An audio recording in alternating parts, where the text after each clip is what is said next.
Morning everyone. तो आज हम बात करेंगे चबाहर पोर्ट की। आप सभी अच्छी तरह से जानते हैं कि चबाहर पोर्ट जो है वो भारत के लिए कितना ज़रूरी है, क्योंकि अगर चबाहर पोर्ट नहीं होगा तो भारत की जो कनेक्टिविटी है वो हमें वेस्ट एशिया के साथ देखने को नहीं मिलेगी। अगर देखने को मिलेगी तो उसमें बहुत सारी प्रॉब्लम्स होंगी। देखिए, पाकिस्तान के साथ हमारी बिल्कुल भी नहीं बनती है, तो पाकिस्तान जो है वो हमें बिल्कुल भी एक्सेस नहीं देगा। उसके बाद अगर हम अफ़गानिस्तान की बात करें तो अफ़गानिस्तान जो है वो एक लैंड लॉक्ड कंट्री है, तो बिल्कुल काम नहीं बनेगा। उसके बाद ईरान ही एक ऐसी कंट्री है जिस जगह हम पोर्ट बना के डायरेक्ट एक्सेस कर सकते हैं वेस्ट एशिया को, जैसे कि स्ट्रेट ऑफ हॉर्मुज़ हो गया, गल्फ़ ऑफ ओमान हो गया, ये ईरान के बहुत क्लोज है, तो इसलिए चबाहर पोर्ट हमारे लिए बहुत ज़रूरी है। उसके बाद सबसे बड़ा फ़ायदा इसका ये है strategic significance.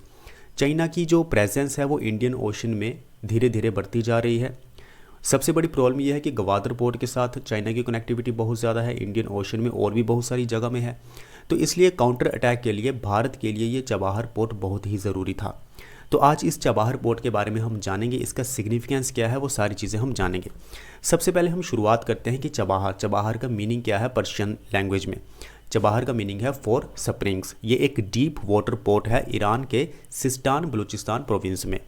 It provides secure access for large cargo ships and is close to the Gulf of Oman and Strait of Hormuz. अब और डिटेल लेते हैं हम चबाहर पोर्ट की। देखिए, चबाहर पोर्ट जो है वो गुजरात का जो कांडला पोर्ट है उससे 550 नॉटिकल माइल्स की दूरी पे है।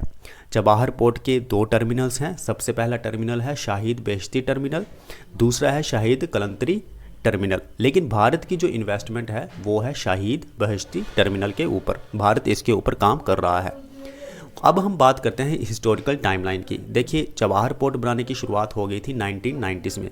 अब आप खुद सोचिए कि भारत ने 1990s में चबाहर पोर्ट बनाने के लिए क्यों सोचा, क्योंकि इस समय अफ़गानिस्तान में तालिबान जो था वो हावी हो गया था। हमें लग रहा था कि तालिबान जो है वो अफ़गानिस्तान गवर्नमेंट को हटा के खुद सत्ता पे काबिज हो जाएगा, तो इसलिए हमने सोचा कि ईरान के साथ हम संबंध थोड़े स्ट्रॉन्ग करते हैं और चबाहर पोर्ट बनाते हैं, ताकि इंडियन ओशन में हम चाइना को भी काउंटर कर सके। बाकी हमारी जो वेस्ट एशियन कंट्रीज़ है, अराबियन सी है, उसके साथ हमारी कनेक्टिविटी थोड़ी अच्छी रहे, और जो चौक पॉइंट्स होते हैं जैसे कि स्ट्रेट ऑफ हॉर्मस हो गया, उनके ऊपर हमारी जो डिपेंडेंसी है उसे थोड़ा सा कम किया जा सके। Enhanced cooperation between India and Iran, इससे भारत और ईरान के बीच में जो संबंध थे और भी ज़्यादा मजबूत हुए। तो हिस्टोरिकल लाइंस में अब हम बात करते हैं 2002 एंड 2003 की। देखिए, इनिशियल डिस्कशन शुरू हो गई, एक रोड मैप तैयार हो गया चबाहर की डेवलपमेंट के लिए, लेकिन जो प्रोग्रेस हो रही थी चबाहर पोर्ट को बनाने के लिए उसमें थोड़ी सी देरी हो गई, क्योंकि यूएस का प्रेशर आने लग पड़ा। यूएस की जो है वो ईरान के साथ बिल्कुल भी नहीं बनती है। यूएस कहता है कि ईरान जो है वो एक्सिस ऑफ इविल है, यानी कि टेररिज्म को बढ़ावा देता है, बहुत सारे आतंकवादी हमले करवाता है। यूएस के लिए तो बिल्कुल भी अच्छा नहीं है ईरान, ऐसा यूनाइटेड स्टेट्स ऑफ अमेरिका कहता है। अब हम बात करते हैं 2010 के बाद की कहानी। 2016 में क्या हुआ, ट्राइलेटरल एग्रीमेंट हुआ भारत, ईरान और अफगानिस्तान के बीच में। 2017 की बात करते हैं तो फाइनली शाहिद बेहश्ती टर्मिनल जो था उसका फर्स्ट फेज़ का उद्घाटन किया गया, इनॉग्रेशन किया गया।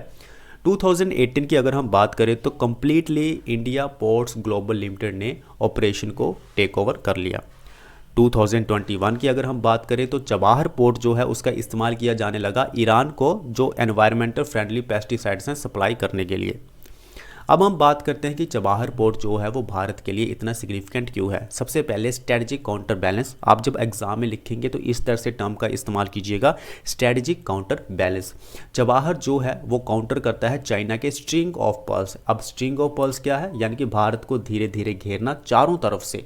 जैसे कि गवादर पोर्ट में पाकिस्तान चाइना की एक्सेस बहुत ज़्यादा है पाकिस्तान के गवादर पोर्ट पे, उसी तरह से इंडियन ओशन में और भी बहुत ज़्यादा जगह पे जो प्रेजेंस है वो चाइना की हमें देखने को मिलती है। So strategy by monitoring and potentially disrupting the Chinese activity. हमारा मिशन है कि हम पूरी तरह से चबाहर पोर्ट का इस्तेमाल करके जो चाइना की एक्टिविटीज़ है भारत के खिलाफ उसे कम किया जा सके या उसे पूरी तरह से डिसरप्ट किया जा सके। उसके बाद हम बात करते हैं अल्टरनेटिव ट्रेड रूट्स की। देखिए, भारत के लिए एक अल्टरनेटिव ट्रेड रूट बनता है, क्योंकि वेस्ट एशिया में बहुत सारे कन्फ्लिक्ट्स रहते हैं, ठीक है, हमारी डिपेंडेंसी रहती है चौक पॉइंट्स जैसे कि स्ट्रेट ऑफ हॉर्मस है, तो इसके ऊपर हमारी जो डिपेंडेंसी है उसे बिल्कुल हमें कम करना है। अब हम बात करते हैं जियोपॉलिटिकल इन्फ्लुएंस, जिसमें सिर्फ भारत का ही फ़ायदा नहीं है बल्कि इसमें यूनाइटेड स्टेट्स ऑफ अमेरिका का भी फ़ायदा है और जितनी भी वेस्ट एशियन कंट्रीज़ हैं उनका भी फ़ायदा है। कैसे, देखिए, न्यू ग्रेट गेम इस समय एक्सेस बन रहा है किसका, चाइना का, रशिया का। तो यूनाइटेड स्टेट्स ऑफ अमेरिका नहीं चाहता है कि रशिया और चाइना उभरे, इसलिए यूनाइटेड स्टेट्स ऑफ अमेरिका जो है वो कहीं ना कहीं छूट दे देता है कि कोई बात नहीं, ईरान में आप चबाहर पोर्ट बनाइए, आपको हम ऐसी छूट दे देंगे, आपको फ्री कर देंगे, कोई सैंक्शन नहीं आपके ऊपर लगाएंगे। तो न्यू ग्रेट गेम के बीच में भारत की जो पोजीशन है वो सेंट्रल पोजीशन है, क्योंकि चबाहर पोर्ट का इस्तेमाल भारत करेगा तो इससे चाइना को दिक्कत होगी, और चाइना को अगर दिक्कत होगी तो डायरेक्टली इनडायरेक्टली फ़ायदा किसको होगा, यूनाइटेड स्टेट्स ऑफ अमेरिका को, और अगर चाइना को प्रॉब्लम होगी तो रशिया को प्रॉब्लम होगी। तो ये सारी चीज़ें हमने समझी जियोपॉलिटिकल इन्फ्लुएंस की। Now Chabahar port project represent a significant strategic and economic opportunity for India. तो भारत के लिए ये एक स्ट्रेटेजिक अपॉर्चुनिटी तो है ही, लेकिन साथ ही भी इकोनॉमिक अपॉर्चुनिटी भी हमें प्रोवाइड करवाता है Chabahar port. Despite the challenges with diplomatic finance innovative approaches, India can leverage Chabahar to enhance its connectivity and influence in the Central Asian region. तो चबाहर पोर्ट का इस्तेमाल भारत कर सकता है और अपनी एक्टिविटीज़ को वो वेस्ट एशियन कंट्रीज़ में पहुंचा सकता है, सेंट्रल एशिया में भी डोमिनेशन क्रिएट कर सकता है। तो इसलिए चबाहर पोर्ट जो है वो हमारे लिए सिग्निफिकेंट है और ये न्यूज़ में रह रहा है। तो मिलते हैं नेक्स्ट वीडियो में। Thank you.